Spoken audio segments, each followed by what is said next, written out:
Welcome to the Purple Positivity Podcast for March the 28th, payday 2018.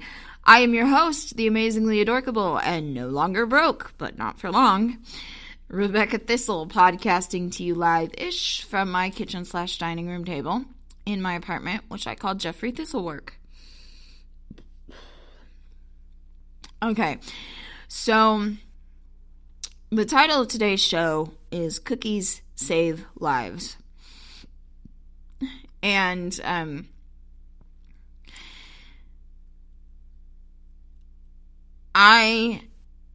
going to explain this. I promise you I'm going to explain it, but it's going to take me a little while to get there. And I'm going to try not to meander too much as I do so. But it starts with a story that I have not really told in a lot of great detail because I'm still kind of ashamed of it, to be honest with you. If I'm being honest with myself, I'm still kind of ashamed of it. So, I'm going to take a deep breath and, I think it's time that I share it, but hey, you ready? All right. So, in the summer of 2012, at the end of July, actually, I met the man who would eventually father my son. 3 weeks after I met him, we were officially in a relationship. About 5 weeks after that, we were living together. And 6 months after that, I was pregnant. So that was real smart thinking on my part, but I was in love with the lies. Which is it's another show for another day. The ins and outs of that stupidity. It's not really stupidity. It was, a lesson learned. But I digress. In August of 2013, I was just beginning into my third trimester of my pregnancy. And my son's father decided that he did not want to be in a relationship with me anymore, but he didn't want to not live with me because why would you want to leave somebody who pays all the bills? Like, literally, I paid the rent, I paid the electricity bill. I mean, he helped little bits here and there. It was my food stamps that put food on the table. It was me. It was all me.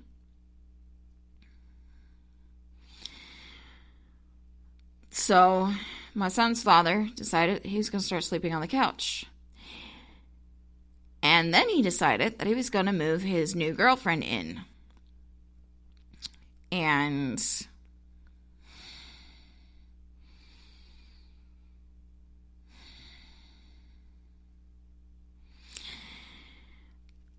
all right, take a couple of deep breaths.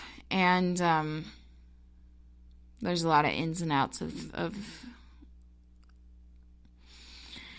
why she was the way that she was. But that's where that started. We, almost at the same time that I was giving birth to my son, we were moving out of that apartment and into a trailer. Shortly after we moved into the trailer, we took in a couple of other stray humans, stray sightlings, I should say, who also did not help with the bills. Granted, they didn't help, but I also didn't really ask them to either, because, like, in my head, I was sitting there going, if I give enough of myself and my life and my money, eventually they'll have to give something back, right? I never did. So I put up with that for 9 months.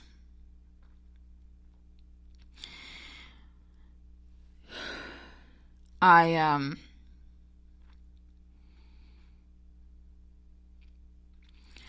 spent 9 months in that trailer being verbally abused, being psychologically abused, being financially abused, and occasionally being physically abused, and told that it was my fault. How dare you? Towards the end of it, they wouldn't even let me have possession of my food stamp card, and I was actually playing ukulele on the streets so that I could buy myself little snacks to take to school, or diapers for my son.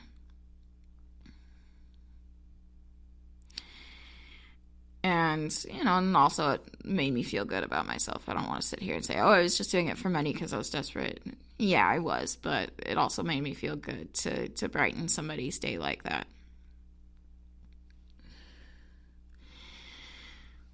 And it kept me out of the trailer. So,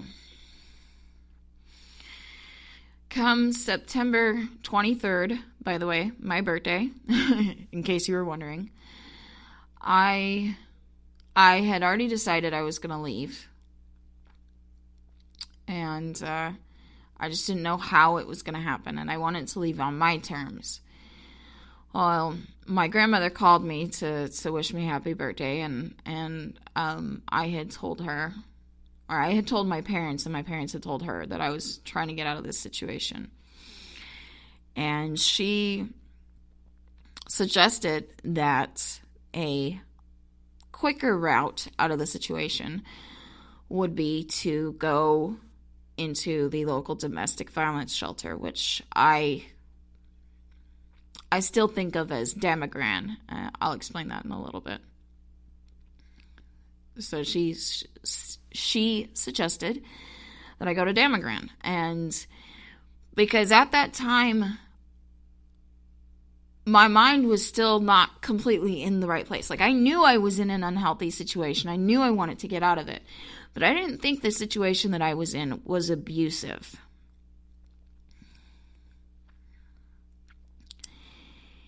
And so I said to her, well, I don't want to take a bed away from somebody who legitimately needs it. I don't want to go in there and then take up a bed and somebody who needs to get out of an abusive situation doesn't have a place to go because I'm in their bed, that sort of thing. And she said, that's ridiculous. She couldn't understand why I didn't see that I was in an abusive situation, that I was being abused. And honestly, I hadn't been talking about the physical abuse because I'd been made to believe that it was all my fault. So anyway, so that was the 23rd, and I went to bed just sobbing my eyes out, going, please, God, the universe, whatever, please get me out of here. Please. I can't do this anymore. So the next day, I was off from school. So I was staying home with the baby. And I was watching Dr. Phil, like you do, right? Hashtag don't judge me. And on this particular show, Phil's wife, Robin, did a little segment on a domestic violence shelter called Laura's House, if I'm not mistaken. And she actually went on a tour through there and talked to some of the people in charge and talked to a few of the ladies, of course, with their faces blurred. I can't remember if their voices were changed. I think they were. But, protecting their identities. And I sort of went, that's really weird, considering that my grandmother said I should go to the domestic violence shelter here. but I'm not being abused, you know? And so I, finished off my day and did what I had to do. And the next day I had school. So I go to school. My teacher pulled me aside and said, look, I'm a mandated reporter. I know what's going on in your house. And she still didn't know about the physical abuse because I hadn't really talked about it at all. But she knew that there were bed bugs in the trailer. She knew that I was being verbally abused and psychologically abused and financially abused. She knew almost the full extent. And she said, look, I'm a mandated reporter. I have to call CPS because there's a child involved. But here's the thing. I don't want you to lose your kid. I want you to get away from this situation. You need to go to Damagran. It's not what she said. She said the actual name of the place. But again, I still think of it as Damagran, and I don't know. Also, I'm a nerd. So when she said that, I went, well played. Well played, universe. Well played. Fine. So I called up Damagran and I did an intake interview with an advocate, and they started asking questions, and it was in that moment that I realized, oh my God, I am being abused. Oh my God, and so I made an appointment to meet one of their advocates at a neutral location the next day so that I could go into the shelter. And, and my teacher was like, yay, I'm so proud of you, and gave me a hug, and, we started,